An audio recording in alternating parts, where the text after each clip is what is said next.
So this is Group 1 with Jonathan, Liard, Aaron, Ryan, and Patrick. We'll be talking about FIFA and the corruption scandal. In 2010, England was one of 4 finalists for the hosting rights to the 2018 World Cup.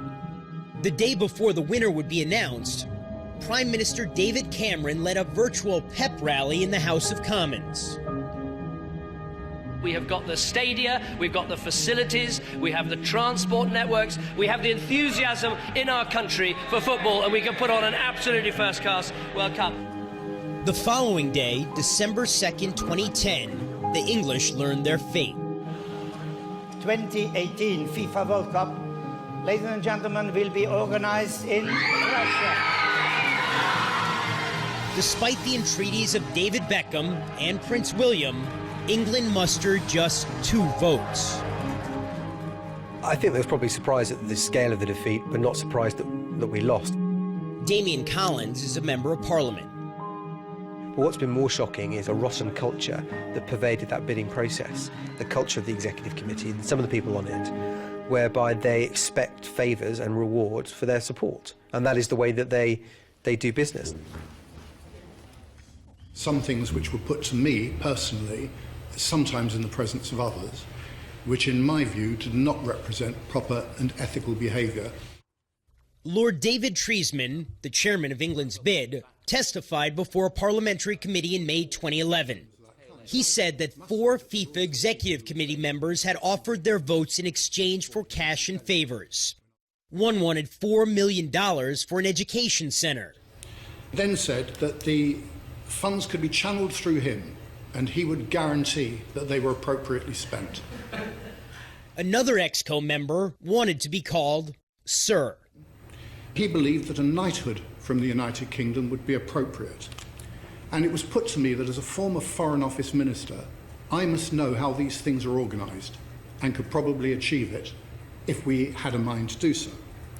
What we're talking about is people allegedly soliciting bribes. And that is an offence, and is an offence around the world. And if you did that in business, then you could expect to be prosecuted for it. But it wasn't just the 2018 bid that seems to have been corrupted. Just a few minutes after England's loss, there was this announcement. The winner to organize the 2022 FIFA World Cup is Qatar.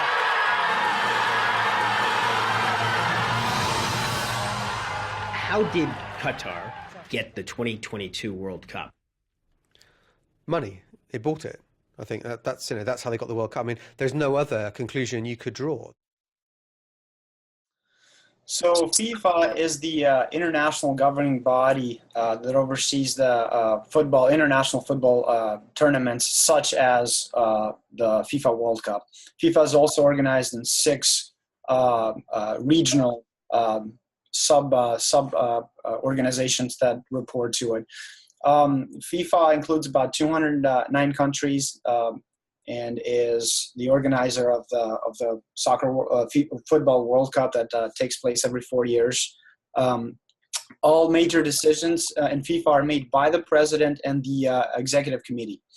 FIFA's reported annual revenue is around $1.4 billion US dollars. Net profit around $80 million US dollars. FIFA also has a significant cash reserve of around $1.5 billion as of 2014. So in 2015, May 2015, some major scandals unraveled.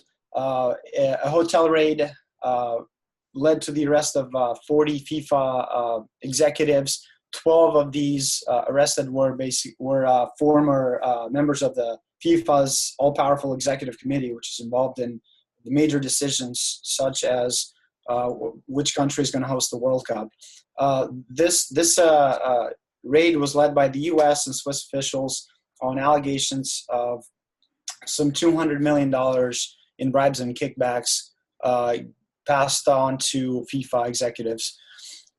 Former FIFA president Sepp Blatter was not arrested. However, he was banned from FIFA last fall in 2015, and he's banned for 8 years. He had been a part of FIFA, or has acting president of FIFA since 1998.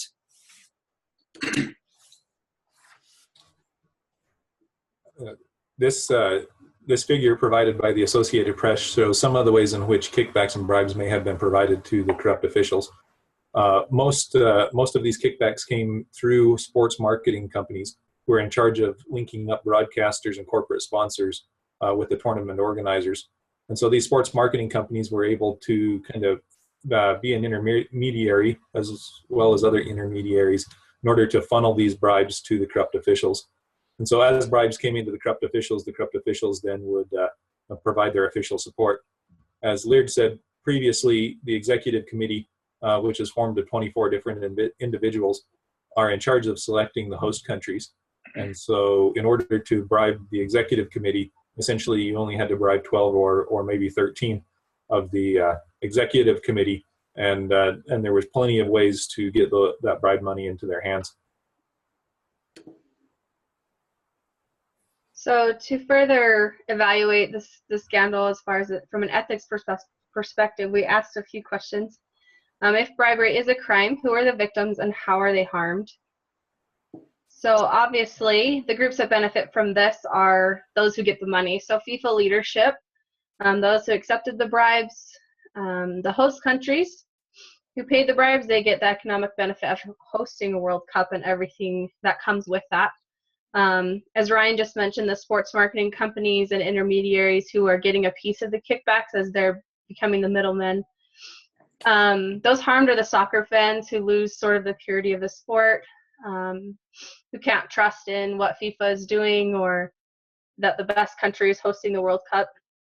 And the countries that didn't win World Cup bids also lose out on the economic benefits that the host countries who paid the bribes won. And advertisers also lose out. They are hesitant to be associated with something that's part of a scandal or has anything to do with bribery, and so some are pulling out. They're losing a lot of international notoriety that they would have gained by being part of the World Cup. Concerns are growing over the future of a scandal hitting FIFA. On Tuesday, Sony was reported to be pulling its sponsorship of the international soccer body. That contract is worth $280 million to FIFA. They would be the second big sponsor to quit. Emirates Airline is already pulling out. And Coca-Cola, another major backer, has previously said it is disappointed with FIFA's handling of an investigation into corruption claims. It has all raised fears other corporate backers will give FIFA the boot as the shine wears off the brand. Is it ethically wrong for potential host countries to bribe FIFA officials to increase their chances of hosting the World Cup? So looking at it, I think that when the country makes a bid, a lot of times that they're using taxpayer money and they're providing a lot of resources that could have been put into other places. And so when those bribes are used, it's a waste of that public money that's been entrusted and all the resources that have been diverted. And I think there's a difference slightly, especially by the media, in accepting bribes and providing bribes. So bribes typically are condemned by the media for accepting them. As we've seen with the raid, many of the leaders were put in jail for it. Also, accepting bribes violates the organization or the person is really acting as an agent. It violates the ethical duty of personal virtues. It's not something you'd want to be known to everybody. It also violates the duty of distributive justice. It's not a fair way to choose who should host the World Cup. If you provide a bribe, it was really interesting visiting Brazil before they hosted the World Cup, just to see how much money was being spent to build the stadiums and to build these facilities like light rail, and they were behind schedule.